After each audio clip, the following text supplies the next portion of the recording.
kami ngayon sa sample market para po magbahagi ng salita ng Diyos. Amen. Kaso yung megapon po natin nagkaroon po ng problema. So tapos lumapit po sa amin si Kuya, nagtitinda po siya ng binatog mga kapatid. Sabi niya, libre lang daw. Yes. Kuya, okay Amen. lang po kami Kuya. Ano niya na po sa cups, nalagay niya na. Yan. Kasi ano po Kuya, lagi po kami naghahalin sa salita ng Diyos po dito. Eh ngayon lang po nagka-problema sa megapon. Yan. Oo nga po eh, talagang gumagawa ang diablo ng paraan para di maibahagi ang salita ng Diyos eh. Praise, hallelujah. Okay lang Kuya, ipag-pray ka po namin Kuya. Yes. Sige, panalangin Pray ka namin po muna kayo. kami, Kuya.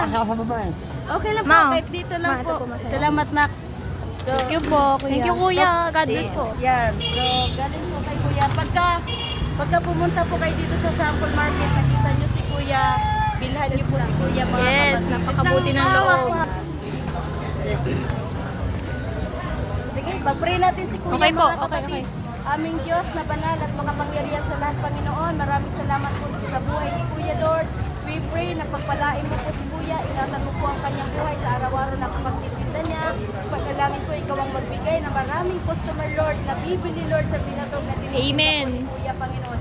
Pagpalain mo siya at ang kanyang buong pamilya, Panginoon. In Amen, Jesus' name we Lord. pray. Amen. God bless po, Kuya.